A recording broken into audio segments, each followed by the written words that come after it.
Welcome back to What Arty Noobs with General Disturbance. This is the 45TP Habicha. It's a tier 7, I think it's tier 6 actually, Polish heavy tank. And the reason I say I had trouble deciding on which one it was I haven't played this one. No, it's tier 7. Ah, right, okay, well, tier 7 Polish heavy tank. It's located on the southwest spawn of Arctic region, and it's under the command of Bane Samaj. Yes, I hope I am pronouncing his name correctly, because it really does annoy some people when they get their name printed wrong or said wrong. But Bane has actually sent us loads of replays, so he does like our channel, and we've been happy to do them for him. In fact, some of the games are really good, and you learn so much from them. Okay, the 45TP Habicha is basically a derived version of the 40TP Habicha, which is of course a medium tank. It was supposed to be a development of it, but it never actually got done. It was a project that was discontinued before they even made a prototype. Now the gun is a 105mm, as you can see here, quite powerful, 320 alpha. And with the standard AP, if I can get this thing to come down, you can see penetration's 156mm, and with the APCR, you can actually get it through 198. It's also got HE rounds, which will do 320 alpha, but they only do go through 45mm. Now he's landed in a tier 7 game where he's top tier, bottom tier, tier 5. So he should be dominating in this game, and he's already taken out a Panzer IV Aslains H ahead of him. So he's got 1 kill already. Now Bane back then, because this is over 2 years ago, this replay. That shows you how long some of the replays I've had in my list. But he's been very patient with me, because of course he knows that I will do them eventually. I'll just get around to it sometime. Back then, he used to do the inny-outy thing with his mouse. You know, play with his mouse key whilst he's waiting for something to happen. And that's why sometimes you have to take control of the camera. The only way I could get this replay to run with sound, because of course even Jingles has been coming up against this problem just recently, was to use the Virgin version of the client.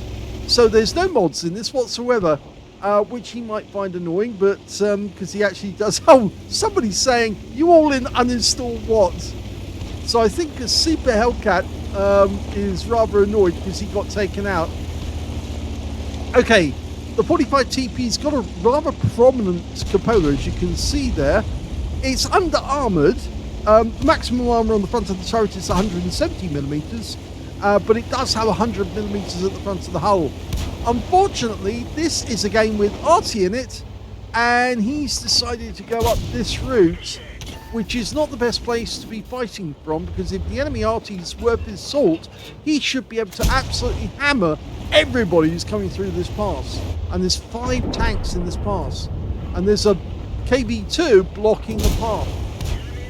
So the KV2 should be blocking it, and the gorilla on the enemy team, it's an AMX 13AM, he should be absolutely hammering every tank that comes through. Okay, so he's doing the good job. He's gone for the weak spots. He's taken out the KV2. But who's up ahead? Well, we've got a BK 3002D there. And the 3002D is the one with the 88mm gun. It's basically the Panther prototype based on Daimler's version.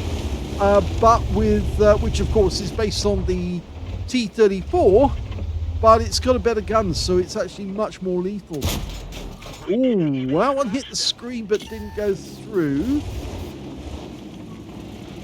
And our Chi 2 just totally ignored what was going on. He's just driven up, and he's now engaging the VK. So Bane now has 2 kills, and he's turning around because I think he's worried about what might happen at the cap area. They've got an enemy heavy and an enemy medium have actually gone the other way round. The KV-122 which is, of course, one of the derivations that actually ended up going to the IS eventually. It was one of the versions of the KV with a 122mm gun. And the AMX 1375, well, he's gone around the corner and taken care of our VP. So now the enemy has control of our cap area. Oh, that one hit the tracks at the back, detracked him. I'm not sure he can see us, but we can see him because of our teammates who are nearby. Our AMX ELC is actually spotting that guy for us. And we can take him out. Yes, good shot. Nice. So now we've got 3 kills, and Bane's taken the correct decision because our M10 RBFM and another of our tanks have gone towards the enemy cap. They're putting pressure at the other end. Well, we're going to go and reset the cap, take care of all the other tanks. The KV-122, the Cromwell, the AMX 1375. There's the KV-122. And we just blocked a shot that was fired in our direction. Remember, we've only got a 105mm gun. He's got a 122mm gun. And, oh, that guy's going fast. Is he going to turn? Yes, round the rock. Unfortunately, he turned at the wrong moment for us because you want to get somebody, if they're going fast, when they're changing their angular velocity. So in other words, they're going straight towards you or straight away from you. And then it's much easier to get a direct hit on them. Now that Cromwell's looking a tasty piece at the moment. And I think he's headed off towards his own cap because he realises our ELC and M10 have basically outmaneuvered their SU-100M1, who is now about to die. Or will he not before he kills the AMX ELC? But I do have a feeling that the M10 RBFM is going to take out the SU-100. He's hiding behind the wreck, isn't he? Yeah, he is. Oh, he didn't take him out. So the SU-100M1 is still alive at the other end, but probably lacking quite a few hit points. Okay, so we're going to push on. Ow! Got us in the tracks, but that's not so bad. We can back up, side scrape, and still can't see his outline. Not easily, but we do get the cupola. And now I think he's made the fatal mistake because he's turned on sideways to try and get a shot. He does hit us in the tracks again. That's not going to be any good. And we're hunting for that cupola again. Meanwhile, hitting the side in the Cromwell, he hit the tracks. So he hit, they're all hitting our tracks at the moment. We're blocking damage. But no, we need to deal with this KV-122. He could do serious damage to us. But we're actually, at the moment, still haven't lost any hit points. And the KV-122 dies. So now, can we get this? Nope, we failed to get the 1375. And he's running away because he knows how powerful we are. Oh, good shot. Managed to catch him for 222. But he is he? Oh, he's gone down into the dip. He's fallen into the dip. So there's the Cromwell. Again, he's using those rocks for cover. So it's 2 versus 3. And now it's 2 versus 2. That was a bit of a mistake. He popped out to take a slug and didn't realise that we were waiting for him. One of the big problems with this tank, of course, is the reload time. It's actually quite long, 5.69 seconds. But then you've got to remember, it is a 105mm gun. If it was a 122, it'd be a lot longer. Well, the SU-100M1 has decided to come this way, so nobody's guarding their cap area at the moment, but we're not going over there. I think this battle is going to be resolved in this area. We're auto-aiming on, and just missed him. We lost the VK, so now it's 2 versus 1, but I think their AMX is going to be relying on luck. And now the SU-100M1 puts a 100mm round through us. And now we'll take him out. Oh, no, it's going to take 2 shots to do him. We managed to get some ram damage there, and here's a 1 shot. There you go. He's out. So now just the AMX 1375. And if he's smart, he'll run away. But not before he dies.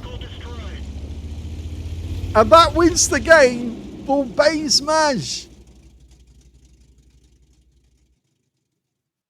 Well, I did say I would get around to doing Base Smash replays, and I've got a whole host of them for me today, so I'm going to get as many done as I can this evening. That was a first-class tanker for Base Smash in the 45TP Habicha. He managed to get a bruise medal for getting at least 5 critical hits. In fact, he got 6 in this one. 5 for effect for doing more damage than the hit points of his own vehicle. Duelist for taking down 2 tanks who damaged him. And he got a Top Gun for getting at least 6 kills. And yes, that 1375 was the 6th kill. He didn't get the KV-122. That was quite an easy kill. But then the VK actually decided to take that one for himself. But it was a good game because at the end, towards the end, that 1375 could have been very, very dangerous to us. I guess the reason that we were lucky in the sense was because the 1375 was on a reload at the point that we were engaging the SU-100M1, and he could have pumped a whole magazine into our rear, and that would have given us a world of trouble because we'd already lost a huge chunk of hit points to the SU-100M1 from his gun, and well, that ram did help to take some of his hit points away, but then obviously the AMX wasn't pumping those rounds in when he should have been. Let's have a look at team score. The highest damage in the game turned out to be the SU-100M1. He got 3,110 hit points of damage. Second highest damage turned out to be their AMX 1375. Yes, he was a good player, but unfortunately he just picked the wrong moment to be reloading. 2,637. And the third highest damage goes to Base Smash with 2,398. He had the highest damage on his team. When it came to kills, he got the highest number of those with 6 kills. 5 kills went to the AMX 1375, and 3 kills went to the SU-100M1 on the enemy team and our VK3601H. And when it came to base XP, Base Smash gets that one. In fact, he's the only player to get over 1,000 base. He got 1,161. Second place goes to the ELC on our team with 797. And the third highest, well, was that AMX 1375 with 701. The 1375, by the way, he got a 5 for effect fighter and bruiser, and the ELC on our team got a fighter and bruiser. So, yes, I was just looking for any unusual medals amongst the light tanks. Anyway, let's have a look at detail. He fired 21 rounds. Now, in this tank, you've got an ammo capacity of 40, so just over half his ammo gone. 16 direct hits on the enemy, 13 penetrations, 2,398 hit points of damage, of which 35 are at more than 300 meters. Not sure which round he actually got that from. Anyway, he got 9 hits received from the enemy. 5 of those were penetrations, 4 non-penetrations. Those were the shots that actually went into the tracks from the KV-122 and the Cromwell, which were a bit silly, really, because they should have been aiming for the weak spots, and they just didn't seem to know them. Mind you, the KV-122, if I remember correctly, is a premium tank, in which case the person who bought it probably doesn't know where the weak spots are.